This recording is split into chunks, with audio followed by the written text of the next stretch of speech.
a pirâmide, né? A pirâmide das necessidades, que a gente parte do fisiológico até a autorrealização, que é uma consciência unitiva.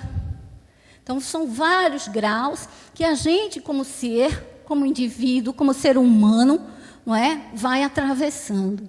Cada um de nós está dentro do seu estágio, está dentro da sua necessidade. Algumas pessoas se preocupam apenas em comer, dormir e fazer sexo. Está bom demais para elas. Outras não. Outras querem progresso, outras querem estudar, outras querem ensinar, não é? Outros querem lidar direto com o indivíduo. E aí, quando a gente chega a esse ponto, a gente já está próximo da autorrealização. Então, a escala é grande, muito grande. Grof, Stanislav Grof, excelente, não é? Porque aí ele vai trazer também determinadas cartografias, ele vai trazer determinados conhecimentos através das pesquisas que ele realiza. Pesquisas com seres realmente com alma, observando, né, cada reação através dos estados alterados de consciência. Então, muita coisa é trazida por ele. Léo Matos é daqui do Brasil, embora toda a formação dele seja no exterior, não é? Então, também é um dos personagens, um dos teóricos muito, muito fortes na área da psicologia transpessoal. O Uga, ele é muito bom também, não é? Traz para a gente determinados conhecimentos que a gente vai vendo mais adiante, não é? E que vão colaborar para que cada vez mais se possa acessar o indivíduo nos seus conflitos, não é, existenciais. E Ken Wilber, eles não são os únicos, mas eu selecionei alguns, não é? Com Ken Wilber, ele é o mais recente, né? Ele é um grande teórico, estudioso, e é ele que luta para que haja a ciência numa relação agradável, compartilhada, não é, com aquilo que nós achamos de sagrado. Então, ele quer unir o sagrado e a ciência. E é ele que tem todo um trabalho sobre psicologia integral, onde o homem é visto numa inteireza, tá certo? Não se avalia só o comportamento, mas coisas que vão muito mais além. Agora vamos dar uma olhadinha, não é, no que vem a ser a psicologia transpessoal. A gente precisa ter, não é, uma noção, por que é que ela está falando disso? Não é? Isso vai levar a gente aonde? Então, ela é reconhecida como a quarta força em psicologia. Então, a gente tem, primeiramente, o behaviorismo, que estuda o comportamento, onde nós somos apenas uma verdadeirazinha máquina, não é? Depois, nós temos a psicanálise, como uma segunda força, que vai nos olhar como tendo um inconsciente, com um material, não é, que está escondido e que precisa vir à tona, e que vem sem a gente querer ou não, não importa, o ego não manda nisso, né? E depois vem o humanismo, por isso que ela é a quarta força. Ela surge, ela se apoia mais, ela tem mais força a partir dos trabalhos da física moderna. Não é? Lá pelos idos de 1969, então começam a surgir esses trabalhos de que a Fernanda tanto falou hoje, não é?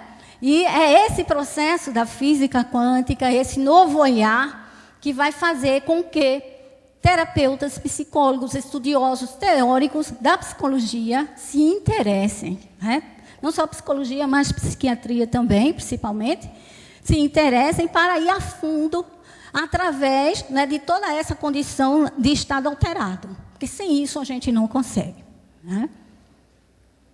E aí ela vem também como resposta a esse modelo dualista tradicional, onde separa o sujeito e o objeto. Então, eu sou algo que não interfiro em nada e nada interfere em mim. Será que é assim? Não é? Nós estamos dentro de uma situação onde nós interferimos uns nos outros pelo exemplo da física quântica está trazido hoje. A gente interfere, a gente é campo de energia, não é? Então, todo esse processo energético que há em mim interfere no de vocês e o de vocês interfere no meu. Isso é natural, não existe separação. Então, a minha alma, eu, passa através de campo energético. E o de vocês também. Então, não separa. Por mais que eu esteja aqui e vocês aí, não existe separação sujeito e objeto. E aí a gente botou algo mais amplo. Desdobramento histórico, científico do behaviorismo, que era só estudar comportamento, não é? Da psicanálise e do humanismo. O humanismo, ele coloca uma consciência no ser humano. O ser humano é dono de si mesmo. Ele não deve sofrer interferências. Porém, quando alguém entra num estado alterado de consciência e traz uma subpersonalidade, ou uma personalidade, ou um desencarnado querendo dar um recado, complicou. Como é isso? Se nós somos donos da nossa consciência, se nós somos conscientes do que queremos, do que somos, e não sofremos mais interferências, então começa aí, né, um grande debate que vai dar surgimento a um novo trabalho. É um trabalho que vai mostrar a algo que vai além do pessoal. Atravessa, vai além do pessoal. Estuda os estados de consciência, especialmente os de além das fronteiras do ego. Quando a gente diz além das fronteiras do ego, é quando alguém aqui possa dizer assim, poxa, eu estou vendo aqui uns seres brilhantes passeando, o que é que eles estão fazendo aqui dentro? Então, foi além da fronteira do ego, foi além dos olhos carnais. Não é? Vai além. E aí ninguém pode dizer é mentira. Ninguém. Porque você não está vendo, significa que não exista. Estão entendendo? Então, vai além dessas fronteiras e das limitações comuns de tempo e espaço. Quando nós trabalhamos, seja na psicologia, quando você vai fazer uma regressão, seja perinatal, seja de vidas passadas, ou quando você está trabalhando na casa espírita ou em outro lugar que você trabalhe com apometria, você tem essa oportunidade. Você vai além dessas limitações de tempo e espaço. Quando nós apresentarmos um caso mais adiante, vocês vão ter uma noção do que é entrar, não é, num outro momento. Não é? Do que é, como é que se dá isso, não é? Então, é possível a gente avançar, extrapolar esses limites. Sim. E aí, a psicologia transpessoal, ela tem uma visão de homem. Ela tem uma visão diferente. É um novo olhar lançado sobre cada um de nós, indivíduo terrestre, não é? Então, essa nova visão, ela passa, porque esse símbolo, Eros e Psique, é um símbolo muito bonito, ele tem várias mensagens contidas dentro desse símbolo, mas para nós que estudamos a alma, o sofrimento da alma, não é? Eros e Psique é um símbolo do amor e da alma. É o símbolo da alma se acalmando porque encontra o amor.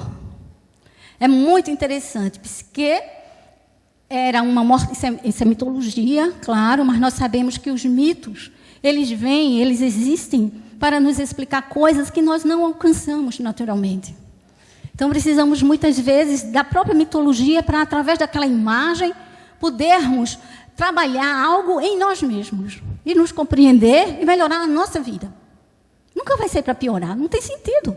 Não é? Já tem tanto problema, venha para resolver, venha para ajudar, para complicar, nem pensar, já tem demais.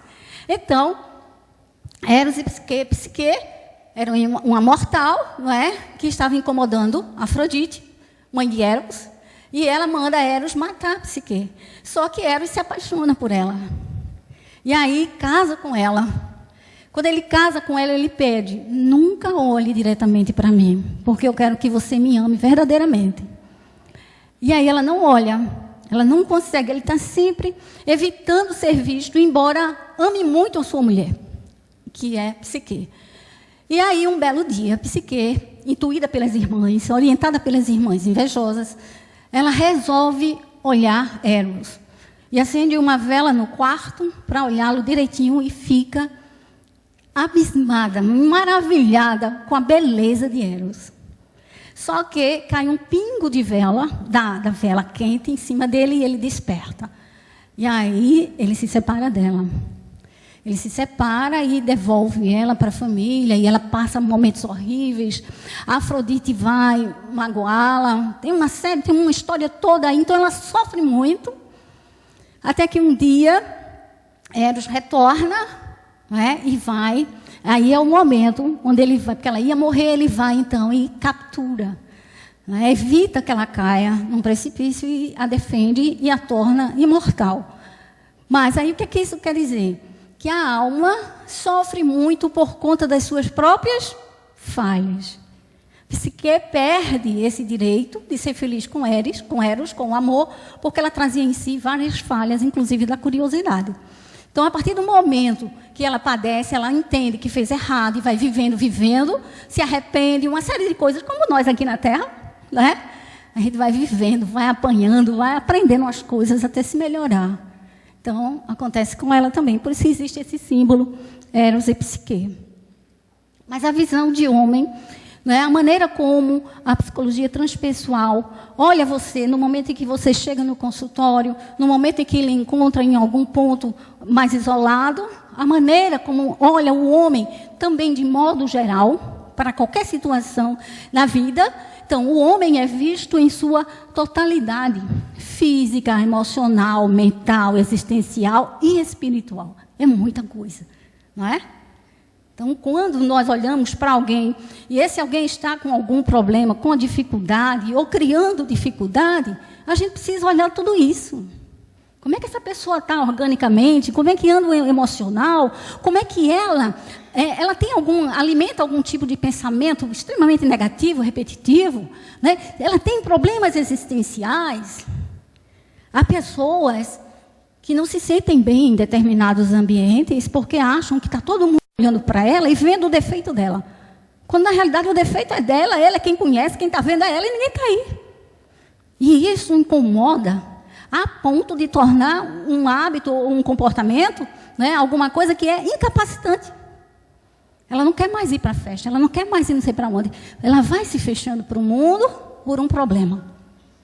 E espiritual. O espiritual é que é difícil, né? Você avaliar alguém espiritualmente. Mas você pode perguntar, como é que você está?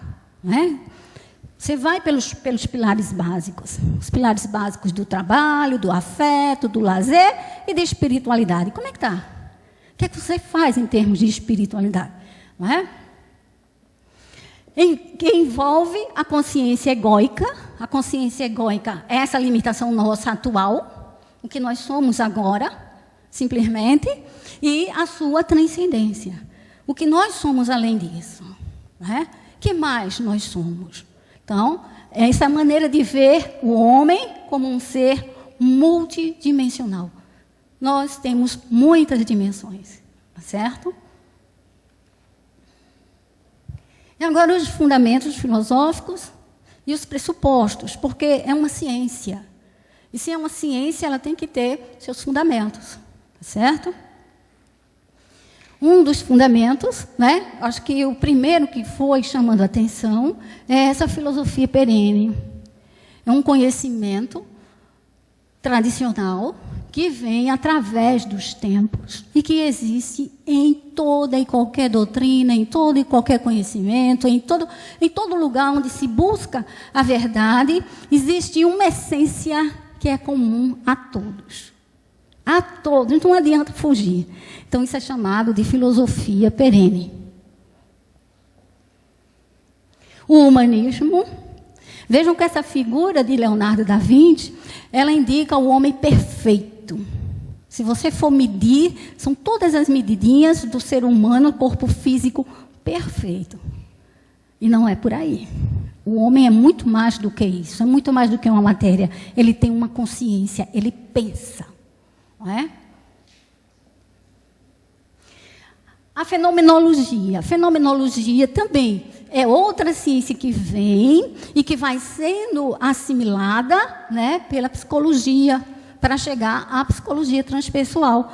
Na fenomenologia, o que é que a gente tem? A gente tem você, indivíduo, reagindo sobre o objeto e o objeto reagindo sobre você. Vou explicar. Quando nós vamos para algum lugar, quando nós falamos com alguém, quando nós lemos um livro, o que nós formos fazer, existe uma ideia na nossa mente do que é aquilo e existe algo por trás chamado intencionalidade. E é aí que está o segredo para um bom trabalho, por exemplo, apométrico. Qual é a intenção? O que há verdadeiramente? Você tem uma série de conhecimentos. Em determinado momento você vai utilizar, então há uma intencionalidade. E isso é fenômeno. Existe um fenômeno, você interagindo e promovendo outras interações. E por último, né, o holismo, que é isso que eu venho falando o tempo todo. Nós somos muito mais do que isso que nós, essa aparência física, essa forma que nós apresentamos. Não é? Então, é aquela velha história. A soma das partes é maior do que o todo. Quando a gente vai estudar isso aí, a gente vê, há um corpo físico, não é? Existem meridianos, que nem todo mundo dá atenção, existem chakras, não é? Se você pegar a fenomenologia, existe intencionalidade. Então, veja como é, não é, o holismo. É você ter uma visão ampla daquilo ali que você está fazendo e do que você é. Por isso, ela é transpessoal. Para se entender bem o ser humano, para poder se estudar a alma humana, não é? Precisa-se fazer, os teóricos, eles elaboram construtos, né? E esses construtos são os mais variados. Em psicologia transpessoal, a gente tem cartografias. Cartografias são espectros, né, da consciência, do ser, que é para a gente poder entender o seu desenvolvimento, né, para poder entender a criatura, certo? Então, há várias cartografias, várias, certo? Muitas mesmo. Então, selecionamos algumas para que a gente possa ter uma ideia geral do ser humano.